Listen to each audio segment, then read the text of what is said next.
हिंदी का एक बड़ा ही प्रसिद्ध मुहावरा है, पौ बारह होना। आप लोग भी सुने होंगे हमेशा। ये कब प्रयोग किया जाता है? जैसे जीत पे जीत मिलती जाए, कोई भी काम करे उसका काम बन जाए, अत्यधिक लाभ हो, एकदम फायदा ही फायदा उसको होता चला जाए, वगैरह वगैरह। तो ऐसे मौक़ों पर एक मुहावरा प्रयोग किया जाता है, पौ बारह होना। उसके तो पौ बारह हो गए, उसके तो पौ बारह हो गए। तो आज हम लोग जानेंगे पौ बारह में पौ क्या है और बारह क्या है। यूं तो पौ का हिंदी में कई जगह पे अलग अलग अर्थों में प्रयोग किया जाता है। पौ पौ के कई अर्थ होते हैं। जैसे एग्जाम्पल के रूप में सूर्योदय से जस्ट पहले एक जो ब्रह्म मुहूर्त का जो समय होता है उसे भी पौ कहा जाता है। पौ का मतलब प्याऊ भी होता है, जहाँ पानी पिलाने के लिए जो प्याऊ बना कर रखा जाता है। लेकिन आज हम लोग जिस पौ की बात करेंगे वो एक दूसरा है। ये पौ बारह कहाँ से आया, चलिए आज उसके बारे में हम लोग जानते हैं। इसकी शुरुआत होती है चौरस या चौपड़ नामक एक खेल से। चौरस या चौपड़ आप लोग महाभारत में देखते होंगे। मामा शकुनी एक लूडो की तरह से पासा चलते थे और अक्सर उन महाभारत में कई बार दिखाया गया है कि वो बार बार इस शब्द का प्रयोग करते थे, इस मुहावरे का प्रयोग करते थे, पौ बारह होना। ठीक, तो चौपड़ या चौरस वो एक खेल होता था।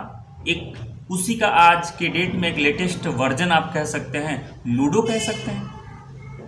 लूडो एक तरीके से वैसे ही है, एक नया वर्जन।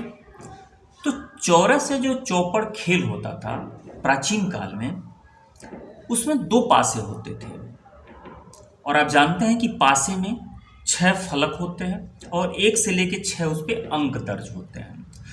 तो वो जो चौरस से चौपड़ जो खेल होता था उसमें 2 पासे होते थे। तो जब वो चला जाता था, जैसे कि याद कीजिए महाभारत में मामा शकुनी के द्वारा वो चला जाता है, तो ये चौरस या चौपड़ जो खेल होता था उसमें जो पासे फेंके जाते थे, तो दोनों पासों पे जो अंक आते थे उन अंकों को पौ कहा जाता है।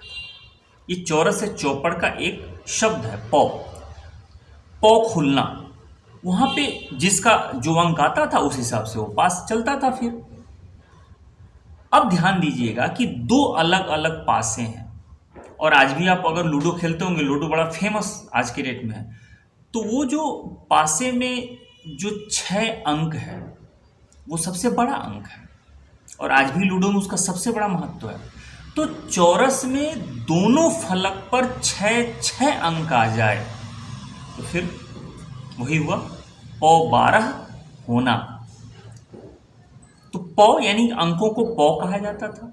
और इत्तेफाक देखिए उसका भाग्योदय हो गया कि दोनों फलक पर एक साथ चलने पर दोनों पे 6 अंक आ गए, तो वो 12 हो गए।